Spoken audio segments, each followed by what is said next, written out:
Hello, callers. Welcome back to Viva Barca, and welcome to another interesting episode where we discuss on some interesting updates. We start with this transfer report claiming that Xavi is currently eyeing this Villarreal midfielder who has a 60 million euros release clause in his contract. We are going to discuss on that as we progress. Secondly, talking about this other report claiming that Deco's influence is a factor in Xavi signing only a one-year renewal with Barcelona. So guys, as we get right into it, please do ensure to subscribe. If you're just coming across the channel for the very first time, you are very much welcomed. Consider liking the video and please watch it right up to the very end.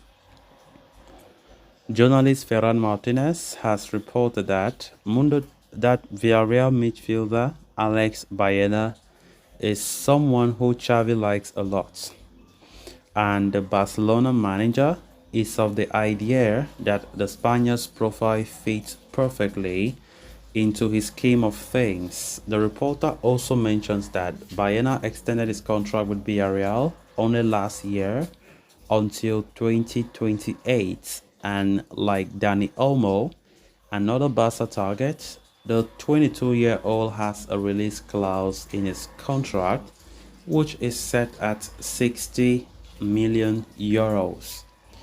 The amount may seem out of reach at the moment, but come next summer, Barca are expected to have well in the bank to bid for the player, particularly after missing out on Bernardo Silva this summer. In all fairness, Xavi's eagerness to secure a technically proficient midfielder stems from a fundamental problem: a perceived over-reliance on Pedri's magical abilities within the team. This concern is compounded by the fact that Pedri has been significantly hampered by muscle injuries throughout his Barcelona career, rendering him unavailable for several weeks. As it turns out, he is currently sidelined and his return is not anticipated until after the upcoming international break in October. So let's talk about the possible obstacles in Barcelona's chase for Baena. In Barca's pursuit of Baena, his progression and his integration within the Villarreal team this season is going to play a big role.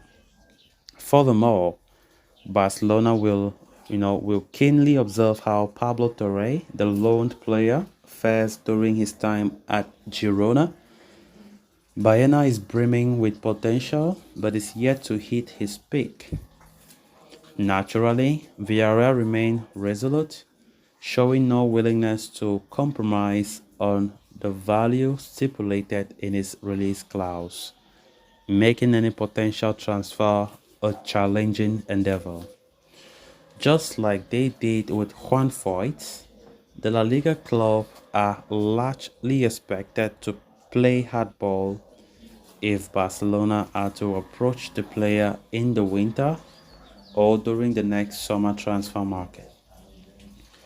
Of course, Xavi's obsession with midfielders continue. Of course, we heard Bayena's name still in the summer window among the list of uncountable midfielders that Xavi had in the radars. And of course, after trying to get players like Bernardo Silva, which was his first choice, we started getting names of uncountable players, linked with the club.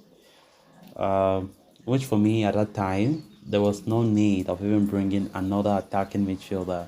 It was just all a waste of time. But after all, we didn't have any. I think after bringing players like the Manchester City captain, Ilkay Gundogan, who joined Barcelona, and we have Pedro, we have Frankie De Jong, we have Gavi. I mean, I think there was no urgent need to bring in another attacking midfielder this season. Um, Alex Baena has been a player that have been showing quite a good level of performance in his time at Villarreal, just 22 years of age. Xavi sees him as a good addition if he can't go for his first choice, which is Bernardo Silva, but it's still going to be complicated as the player's release clause is worth 60 million euros, and Villarreal have already said anybody who wants Baena must pay that amount, nothing less than that. They don't even intend on going to the negotiation table. And exactly what they did with right back Juan Foyt, of course, the Villarreal right back who has been linked with Barca on a good number of occasions. But Barca have given up on that ever since because the same thing Villarreal was saying, that they don't want to let go of Juan Foyt until his release clause is paid in full. So the case now remains, will Barca be able to do that? I very much doubt it. Earlier today, we got reports of the fact that Bernardo Silva's release clause is worth 59 million euros, which is 50 million pounds, which is a little, Barca. There's still hope that Barca can afford that maybe by next season. Who knows? Which is still quite cheaper than the 60 million that Alex Baena has in his contract. So all fingers crossed. Let's see actually what Xavi wants to do next season in terms of adding a new creative midfielder to his ranks. Then on to the final story of discussion. Xavi is all set to sign a new contract with Barca, with a full agreement over a one-year extension already in place.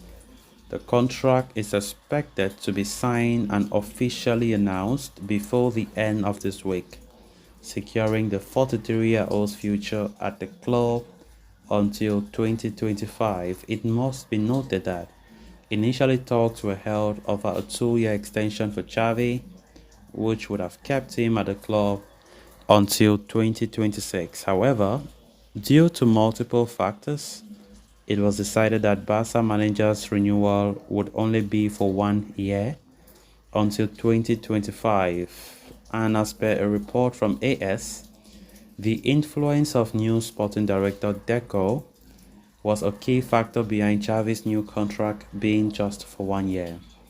The former midfielder has taken over the duties of sporting department with Matteo Alemany and Yuri Cruyff no longer at the club. Deco, who will officially be presented to the media as Barca's sporting director this week, is understood to be preferential towards short-term contract extensions for managers. Back when Pep Guardiola was in charge at Barca, the great tactician opted to renew his contract by short one-year terms, albeit by his own preference. And as per the report, Deco is also in favor of such a move, and it played a role in Xavi's new deal to be only until 2025. So let's talk about other factors. Apart from Deco's preference, there has been some other factors in play leading to Xavi's new deal being extended for just a year. Indeed, financial situation at the club and the fair play limitations were also a constraint, especially considering that Xavi asked for an increase in salary for himself and his staff, having made big sacrifices when he joined back in November 2021. So guys, with that we have come to an end of this episode. Thanks so much for watching. Until next time, bye bye.